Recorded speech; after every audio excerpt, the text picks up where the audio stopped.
Kasama ka ba sa mga ginawa ng dummy accounts? Pag-uusapan natin ngayon kung paano maiiwasang mabiktima niyan. Kasama si Cybersecurity Philippines CERT co-founder and CEO Joseph Felix Pacamara. At pwede rin po kayong sumali sa aming talakayan, mag-comment o magtanong lang sa aming Facebook Live. Magandang hapon, Joseph.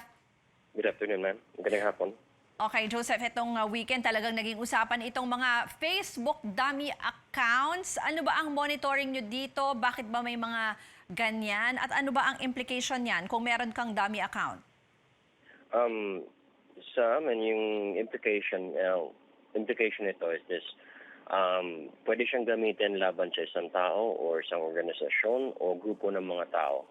So usually, pag ginawan ka ng Facebook account, so automatic sa amin yun is either for identity fraud or theft.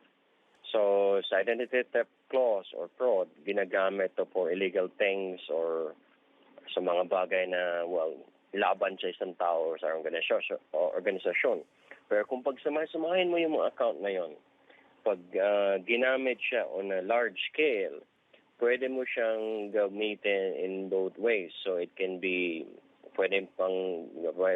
used for disinformation as well as for active campaign. What I mean active campaign is pwede itong manira ng isang organisasyon or gamitin as a whole yung mga account na yon, but magpasiwalat ng mga maling impormasyon or kung pwede siyang gamitin pang suporta rin sa isang organisasyon or isang idea.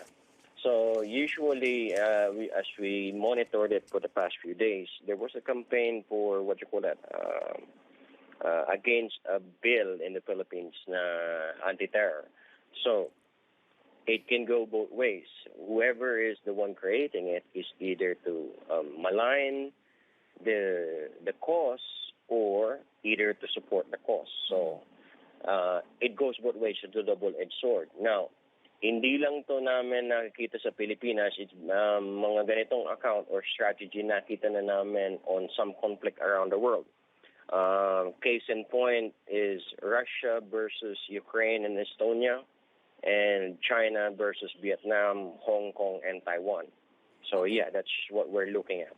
Pero dito sa Pilipinas, ngayon nyo lang ba napansin itong napakadaming sabay-sabay na napakadaming dummy accounts, or have you noticed this before? Well, this is the first time it happened, ma'am. Dito sa Pilipinas. Yeah. Pero kung ako ay isang Facebook user, anong pwedeng implication? Why should I be concerned? Aside from yun na nga, parang nanakaw yung identity ko. May nakuha kaya sa aking data or anything like that? Well, based on the one, because we're gathering reports as well from people complaining to us since we're the CERT, yung mga nakikita namin is this. So, karamihan na nagre-report sa amin uses yung mga nickname nila. And then, suddenly, they realize na yung nickname nila ay yung mga dummy account nila, yun ang hindi ginawa ng, some of it may ginawa ng account, pero some are actually real name account.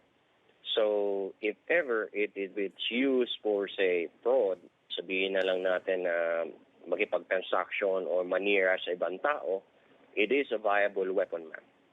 So, pwede siyang makasira ng tao. So pag ganyan, anong una mong dapat gawin pag nakakita ka ng dummy account? Kasi ngayon, I think ang ginagawa ng Facebook, kailangan ibang tao yung mag-report, ano?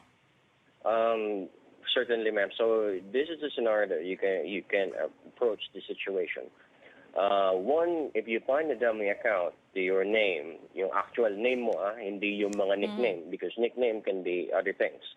Yung in relation to your account, or so yung real name mo na ginawan ng dummy account, first thing is you can report it to Facebook and identify it as pretending to be someone or fake account or fake name.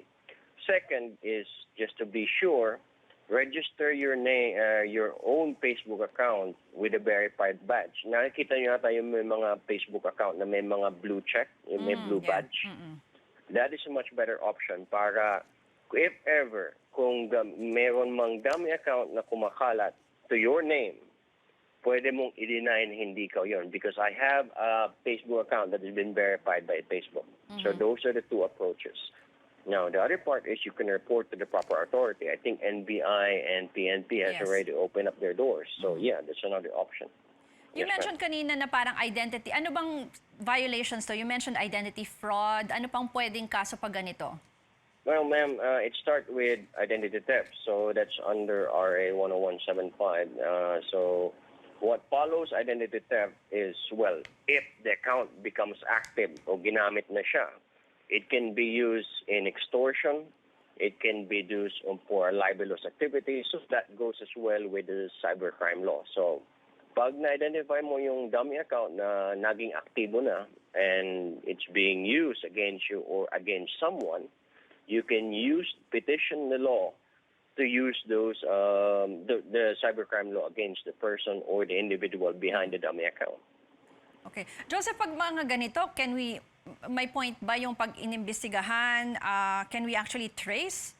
Sino kaya ang posibleng nasa likod nito? You were mentioning kasi nga na kanina, di ba, na timing siya dun sa anti-terror bill, no? Pero sinasabi ng DOJ, nagkataon lang daw ata na, na kasabay nitong discussions on that bill. Well, ma'am, I'll put it this way. We are not certain if it is aligned, so nagkataon siya. Now, the certain part of it is it's on a massive scale. Now, Saturday, I think it's erupted around Saturday evening. Followed that, it went out, and I myself, I'm not a student. Well, I have four other members who have are not using we are not using our actual name on our social media accounts, but accounts were created to us using our personal names. So on our side, we were laughing like how can they possibly get our actual name because we hardly uses it in social media account.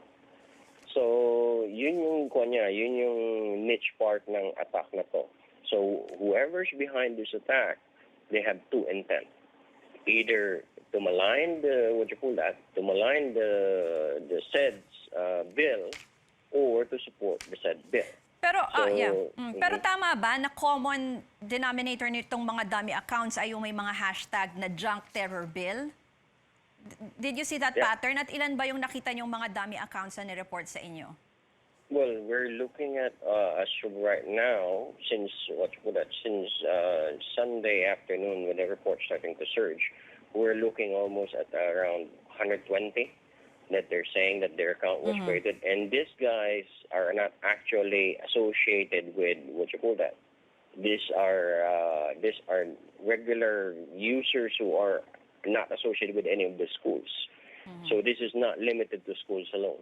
Wow. Okay, last na lang, mabilis lang, Joseph. Anong tips mo para maging maprotektahan natin ang ating Facebook or other social media accounts para mag-ingat, and how to limit the kind of information that you share? One thing is for sure is once you go on social media, never use your actual name.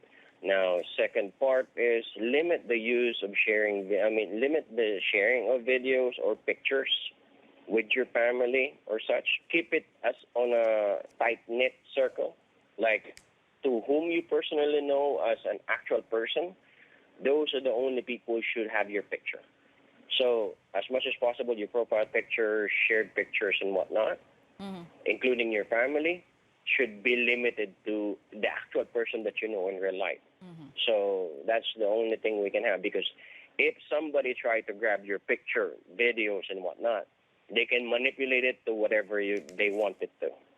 So yeah, Okay. that's the best practice that we have. And yeah, for the emails, so the emails and phone numbers as well, never disclose it in social media.